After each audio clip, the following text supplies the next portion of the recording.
Sullivan needs a straight. You do need a straight. I do. You do. Okay.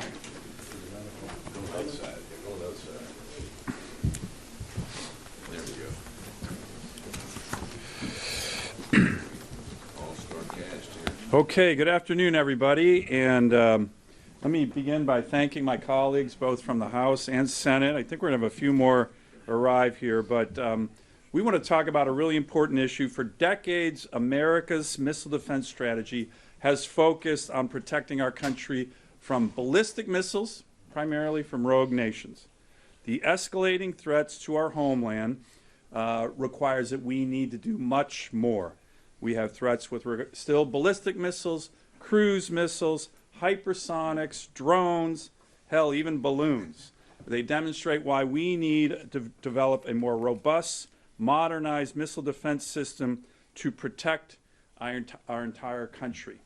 Now, we're seeing in real time how regional missile defense in the Middle East over Israel, yesterday over Qatar, and the development of the Iron Dome in Israel, much of which was with American and Israeli technology together, has been successful at protecting our citizens, our troops, Israeli citizens, from attacks against Iran. Our country should use and build on this technology that we've already developed to develop our own missile defense system against similar threats. In short, we need to build the Golden Dome for America. We're already off to a great start. The three prongs of successful policy in D.C. are already driving this. What are those three prongs? Presidential leadership, appropriations, which we have in the budget reconciliation bill, and authorizing legislation. Comprehensive authorizing legislation, which is what we're introducing today with the Golden Dome Act. Now, I just want to do a shout out to President Trump. For years, going back to his first term, he has been focused on missile defense. And a lot of what we're building on here comes from the president. Senator Kramer and I were in the Oval Office a couple weeks ago with the president.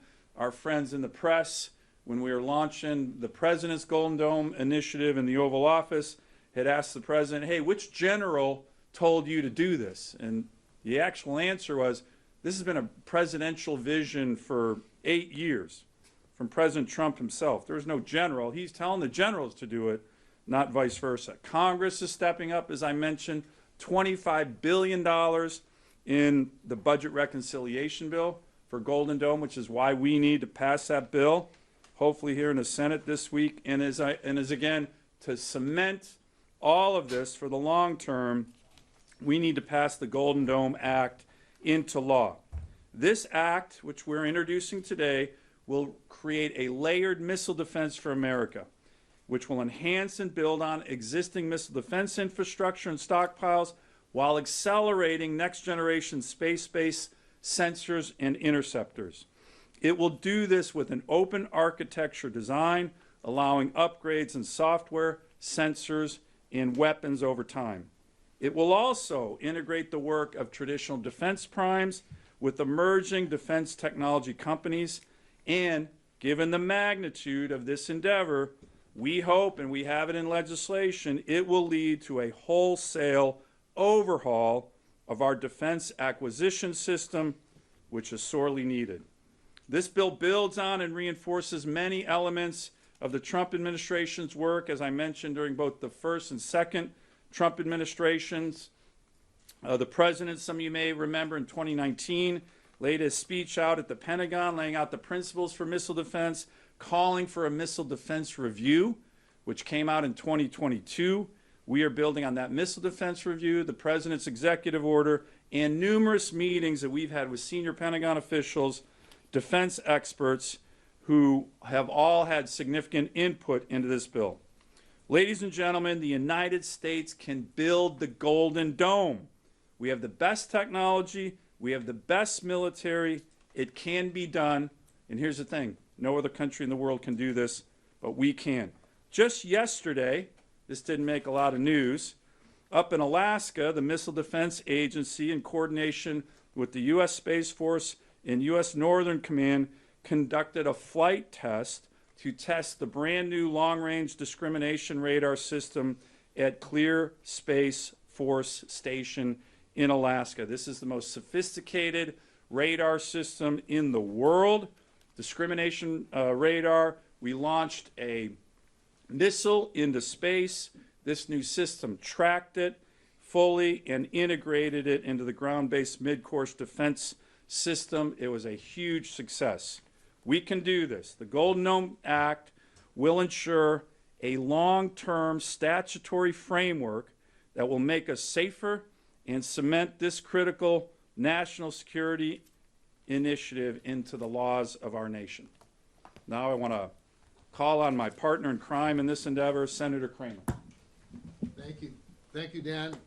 To be clear and specific, no crimes have been committed. Okay, so, but there's a lot of potential. That said, thank you, Senator Sullivan, and he did such a great job of highlighting the highlights.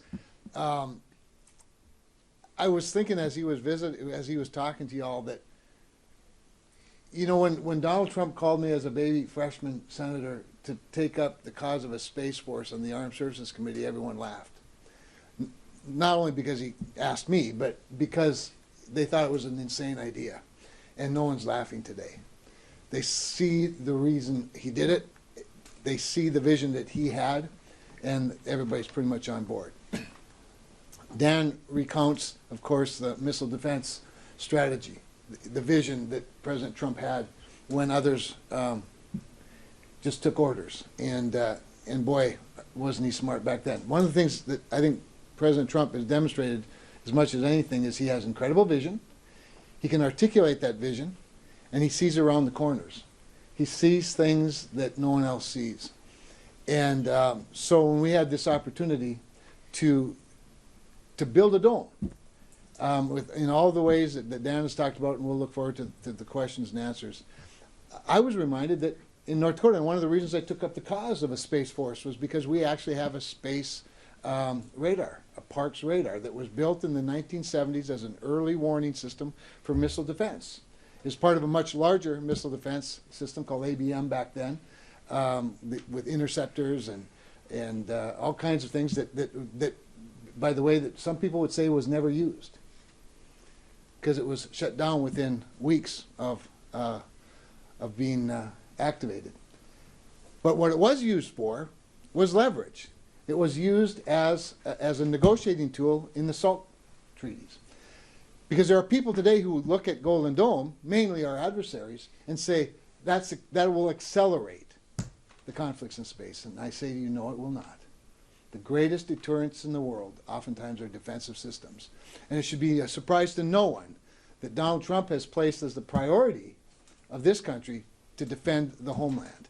And so I'm looking forward to working with my colleagues here on the dais and others on the Armed Services Committee as we work through the Golden Dome Act legislation to put meat on the bones of the vision and to provide guidance in terms of the legislation, as well as, more importantly, probably the leadership, to make sure that they have everything they need, including the acquisition reforms that allow them to move at the speed of our adversaries, which is why this is so necessary, because our adversaries are going with great speed. So I appreciate the opportunity to play in Dan Sullivan's sandbox a little bit, and then turn it over now to Representative Messmer for his thoughts.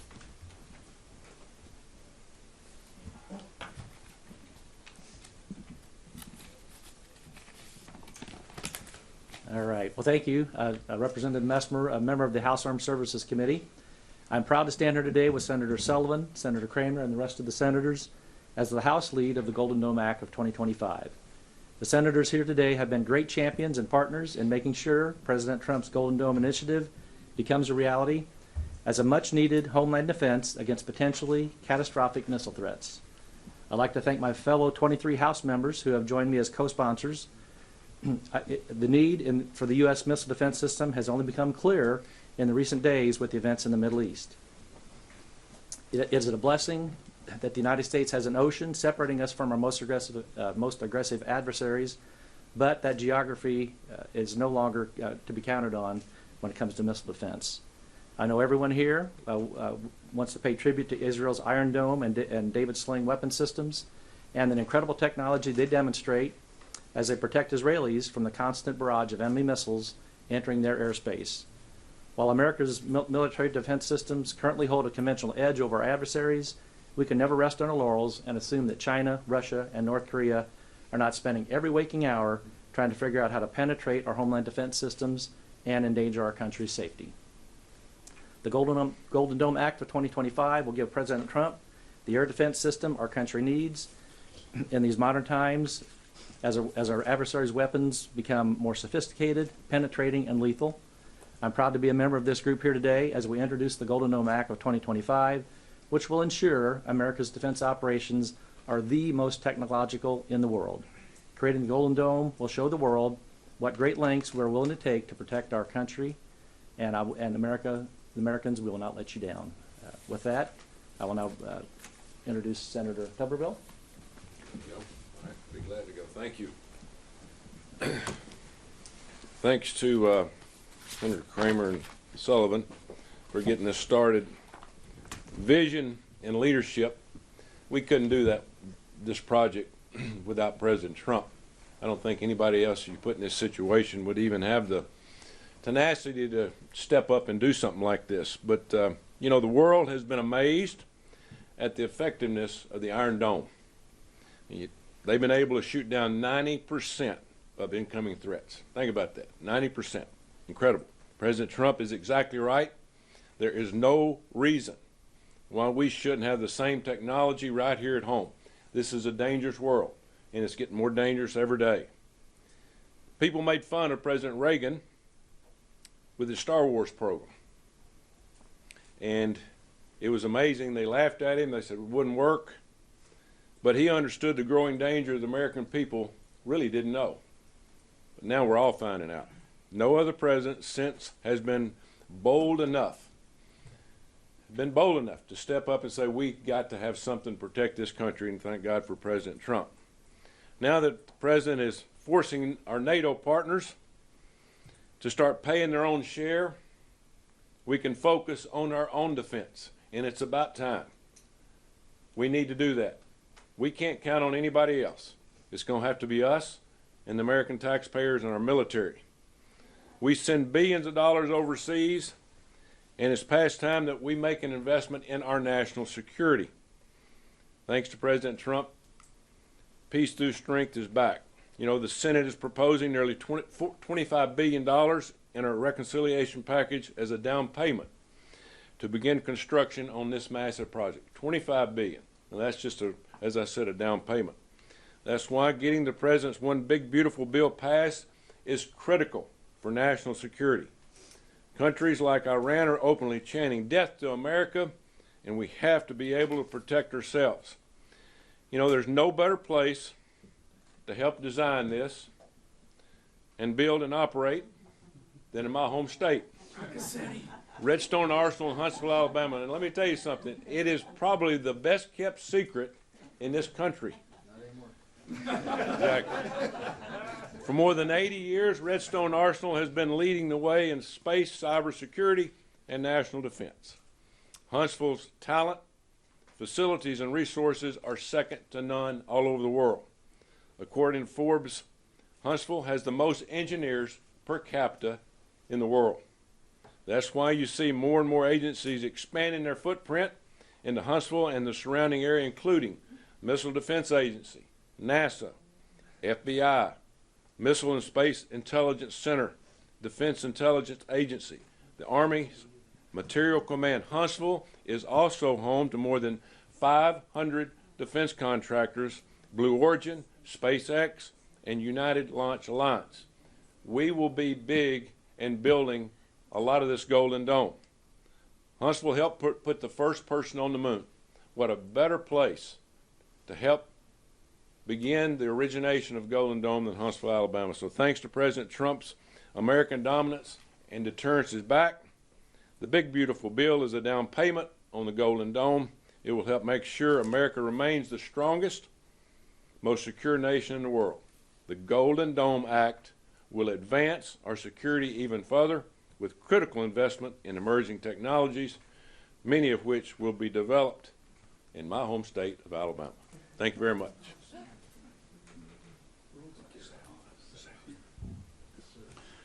Thanks, Senator Sullivan, for his leadership in spearheading Golden Dome.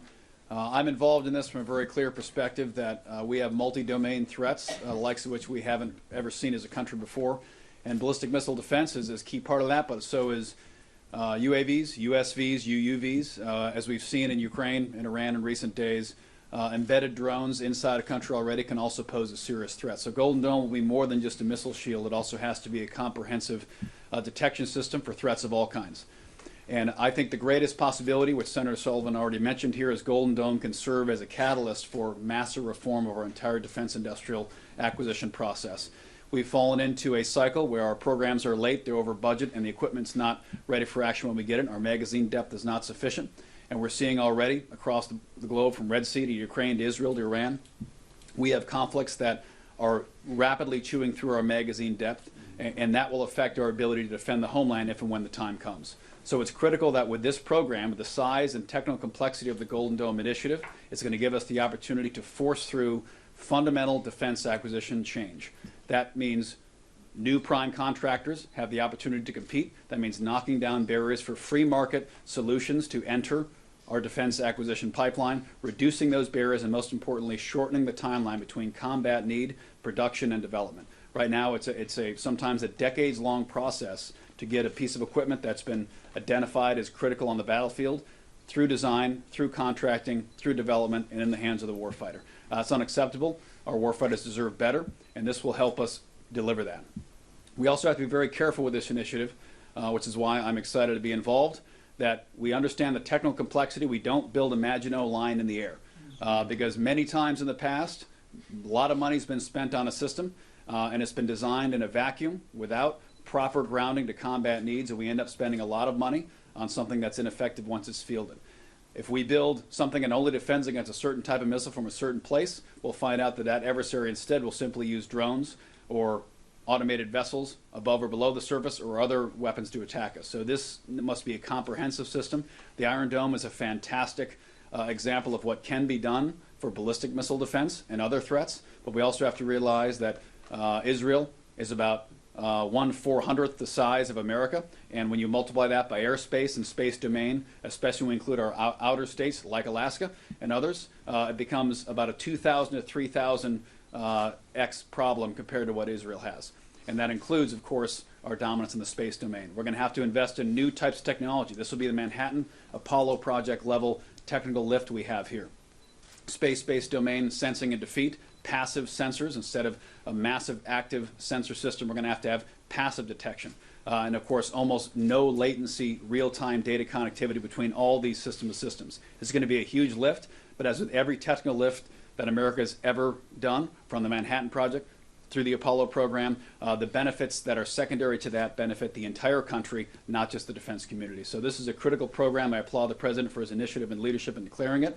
We are going to support him through the Golden Dome team and caucus here to make sure that this legislation supports the defense acquisition reform we need. I think in the last 30 years, probably the only true bright spot we've seen in defense acquisition has been the Mine-Resistant Armor Protect Vehicle program that Secretary Gates led. And I would like to point out that that program was spearheaded by literally ignoring existing defense acquisition protocols and charting a new path. And it worked perfectly and saved a lot of lives, mine included. So that program, which ignored existing defense protocols at the time, charted a new path for buying and developing new equipment. Then we quickly abandoned that process once the program was done. I think this opportunity with this program, led by this fantastic group of people, will give us the power to pass new laws to ensure our warfighters have the best equipment as soon as they need it. So thanks for your leadership. This is going to be an exciting program. Senator Hovind? See you next. Thanks. Well, I'm actually going to pick up on kind of some of the themes that each of the folks that have spoken so far have put out there. First to Senator Sullivan and Senator Kramer for their leadership on this project. And I'm going to then kind of reference something that Senator Tuberville said, which is the actual assets we have in our respective states that are going to come together to make this Golden Dome a reality, and then actually pick up on a warfighter here, Senator Sheehy's comment, somebody who's been out there in theater and seen how important it is that we develop these systems, but that we do it right. And the key there is that this Golden Dome is actually going to be an integration of many different systems that we're already building and that have incredible utility each and of themselves. And they all have their own mission, which are very important, not only in the near-peer competition, but in everything we do, whether it's conflicts that we see in the Middle East or like Russia, Ukraine, or even protections here at home. They're being amalgamated into a system, Golden Dome, but they're all these, it's an array of systems across the services that we need for all aspects of our defense, both offensive and defensive capabilities. So, Senator Tuberville talked about Huntsville. Right on, I'm going to touch on that, but first I want to talk about in Minot Air Force Base, North Dakota. We have the only base that has two legs of the nuclear triad. Why do the bombers and missiles? Why do I bring that up? Because our de facto Golden Dome is nuclear deterrence until we actually build the Golden Dome. And it will continue to be a vital part of deterrence even afterwards, which is why we're updating the nuclear triad, whether it's the Ohio-class submarines or Sentinel or our bomber fleet. Across the board, we have to have better nuclear capabilities than any adversary, so they never even contemplate attacking us. And then if some rogue element does, we have something like the Golden Dome. Now let's take the components to the Golden Dome. Senator Kramer already mentioned the over-the-horizon radars, the PARC system, which are vitally important. We started building those in places like North Dakota many years ago. Now we're enhancing them for the modern technologies. Okay, that's at our Cavalier Air Station. And again, Alaska because of its location, North Dakota because of its location, Huntsville, Alabama because of its capabilities. Everybody's got a role to play in this thing. At Grand Forks Air Force Base, we've been doing drone and counter drone since 2005. 20 years. We have a tech park there that's working. Well, I should, again, the tie back to Tommy Tuberville. You talk about space, the LEO low Earth orbit satellites, which is the first tranche of satellites that we're putting out there for global communications and many other functions. The Army base that has command of those satellites is Redstone in Huntsville. The Air Force base is Grand Forks in Grand Forks, North Dakota. Okay, so all of this stuff is going to integrate hypersonic missile development. We're doing that with TRMC, the Test Resource Management Center for Air Force. We are developing that hypersonic missile capability. Again, that's going to be part of it as well, because you've got to intercept the incoming ballistic missiles. My point is everybody's got a dog in this fight. And each of these things is vitally important in their own way. So then we come back to the guy up here who's been in the war fight, and he says, you know what, we can't build a Maginot Line in the air. Boy, is he right. Because we're going to spend, for starters, $125 billion. And it's going to be more. So we got to make sure it works. And that's why as we put these systems together, the real key is how we integrate these systems, each and every one for its own utility, but coming together to create something as fantastic as the Golden Dome. Now for the keynote address.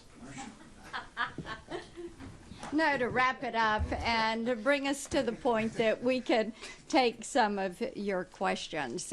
President Reagan had a great idea, and nobody thought it would work. And everybody doubted it and thought, well, this is an actor who's throwing something out there that is pie in the sky.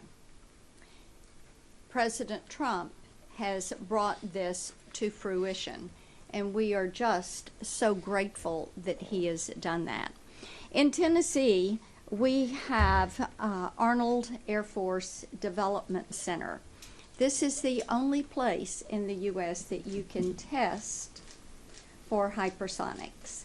And it is just a few dozen miles outside of Huntsville, Alabama.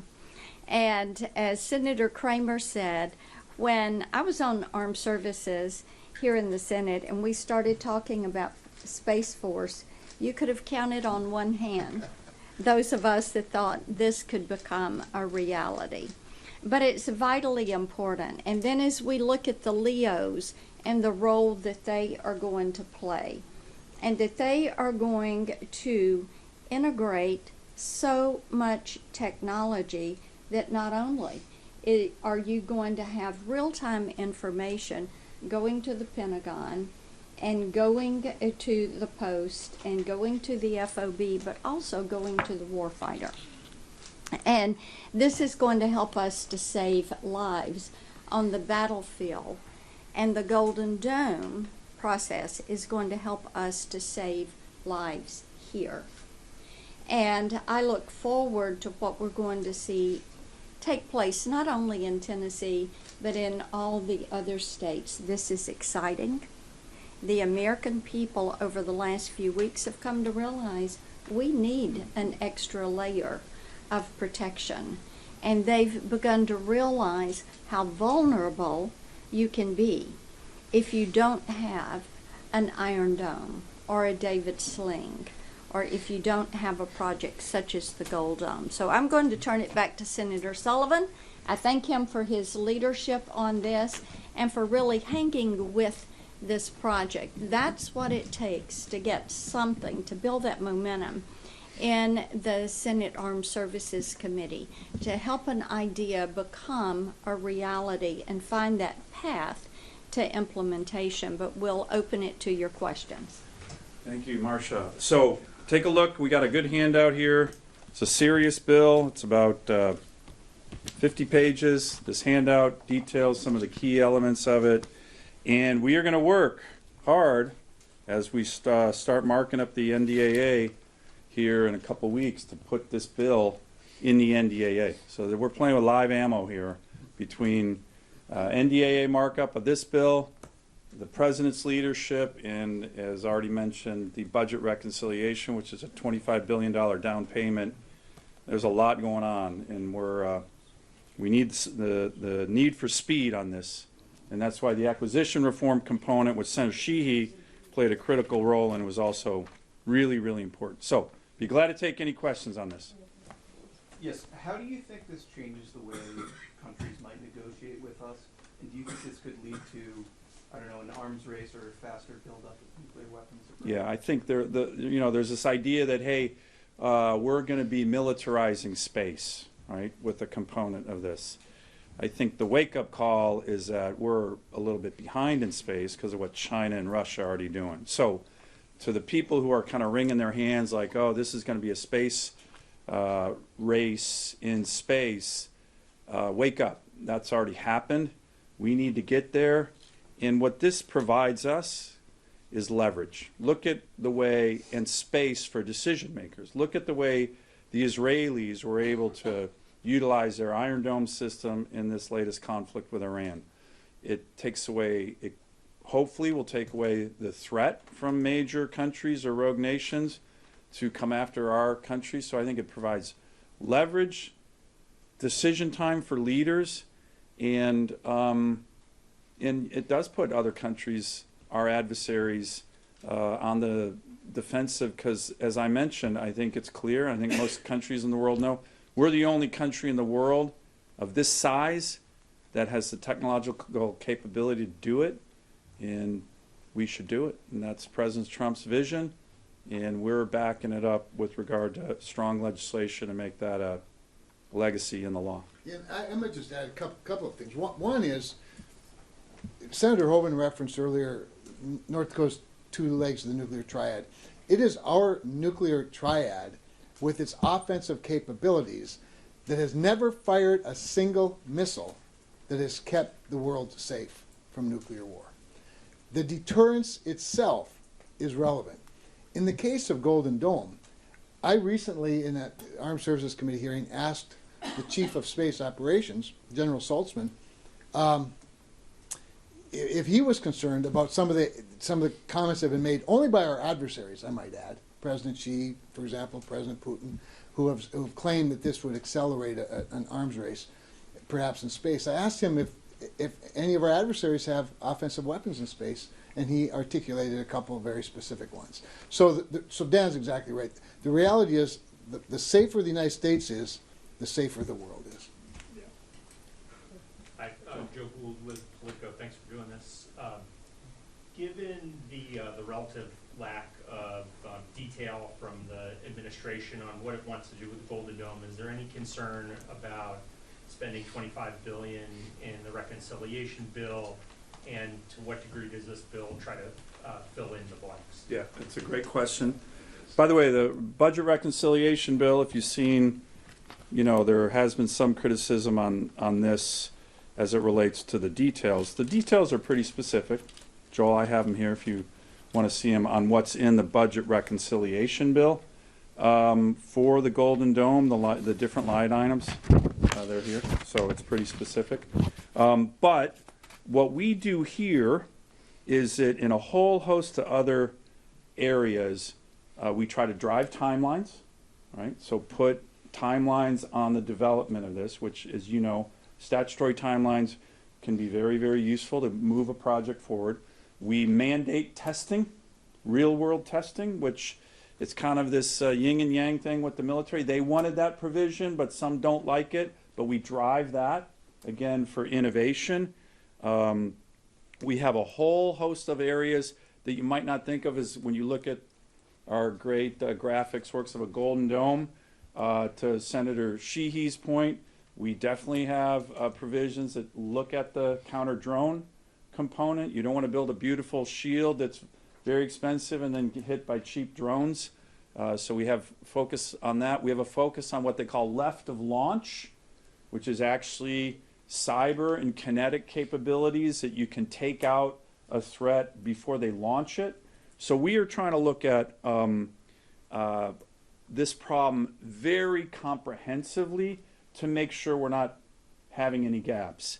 And then there's a lot of focus on the defense industrial base reform, integrating both the legacy systems, Alaska, you know, we're the cornerstone of missile defense with all the ground-based missile interceptors in the country right now at Fort Greely, all the big radar systems out in the Aleutian Island chains, a Clear Air Station, but we're integrating that with new technologies, particularly in space, and the fact that this really emphasizes off-the-shelf acquisition. There's so much out there that we can do in terms of competition, and this whole idea of open architecture.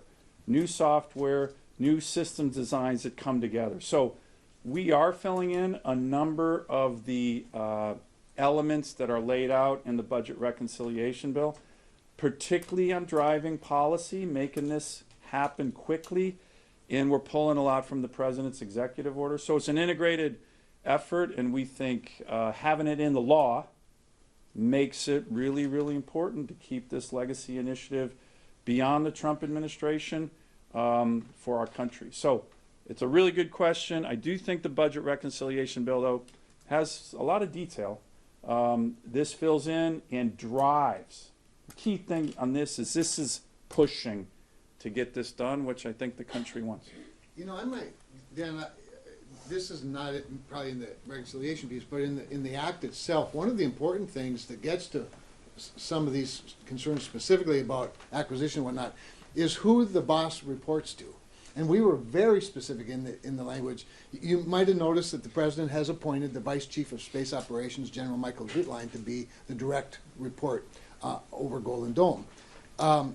We put in the bill that the direct report is to the Secretary of Defense. Now, we also know that the current deputy or deputy secretary is going to be very, very involved and very active. That's appropriate. But we want to make sure that it's crystal clear how high a priority this system is to the defense of the nation. And I think, and both with General Gutlein's background and experience and his current role, and his commitment to the types of things we're talking about in terms of speed and acquisition reforms, and with our constant encouragement. You know, one of the reasons, I believe, that the Pentagon hasn't used some of the acquisition authorities they actually have is because they're afraid of guys like us, for good reason. You know, we have a history, we being Congress has a history of playing gotcha with everybody that makes a mistake. We need to be just the opposite. We need to be able to say, try things. You know, take some risks, calculated, keep us informed for sure, but we have to move at a faster pace, which requires a more entrepreneurial spirit, not just with open architecture and the primes working with you know, the new entrance into the marketplace and all of those things. But even in how the Department of Defense itself is governed is important. So that's an important specific piece I think that we put in there. Let me add one thing too. Yes. So I'm on the Defense Appropriations Committee. So we very much want to see that these things have all of the provisions in place that both Dan and Kevin talked about in terms of how are the funds allocated, how are we making sure that the systems are on track, on budget, and how are they performing? Because when we look at this stuff in defense approps, we never have as much funding as we have authorization. So it's very important that we have this type of legislation that makes sure we know exactly what's supposed to go where, what the budget is, and none of these are going to be funded in 1 year. This is multi-year stuff that we're going to have to fund over time. So it's very important that we have the kind of blueprint we're talking about, which Dan went through, and also then the approach that Kevin talked about where somebody's responsible. Not everything's going to track out just the way you start, right? And so you got to be able to adjust as you go. And back to what Tim Sheehy said is you got to make sure it works. And this thing's going to evolve as we build it. So all those things are really important, but I think this is the right way to get it going. I think one of the big key factors of success in this whole project is the emergence of high energy lasers. We've all seen it work from a small pattern. Now we're seeing things how they recharge the lasers in a short period of time. It's going to have to be a huge part. We can't continue to be making these multi-million-dollar missiles and think that we're going to be able to sustain that, especially when it goes to space or whatever. High-energy lasers are going to be a big factor in the success of this. And that's in there, directed energy, high-powered microwaves are a component of this. Questions? Yeah. On use of day topic, if I can, obviously. Well, let's finish up the Golden Dome questions, because we know it's so important. And you guys have a million more questions on the importance of this initiative. Any other questions on this great initiative that you're all very excited about? Okay. Yes. If I can, obviously your classified briefing regarding the strikes in Iran and the ceasefire deal has been postponed. Yep. Were you guys given an explanation as to why, or are you disappointed you won't hear from administration? I think it's postponed till tomorrow, correct? Thursday. Thursday. I was not given an explanation, but you know, sometimes these things happen, and I think Pentagon you that already reported everything. well, but I mean, the Pentagon's pretty busy right now, and so we're respectful of that. You know, we had a classified hearing last week with the SecDef and the chairman, and covered a lot of ground on those topics as well, but I'm not concerned. A question for Senator Sheehy. Regarding the public lands provisions in the reconciliation bill, those have now been struck out by the parliamentarian. Just your reaction to the fact that those are no longer up for sale. Would you oppose any future amendment? Yeah, Senator Daines, microphone, sorry. Yeah. Senator Daines and myself and the entire Montana delegation have been united on that. So we're pleased to see that it's stripped out, and hopefully that's that. Other questions? Okay, thanks again, guys. Appreciate the attendance. Thank you very much. Federal lands in Alaska for sale.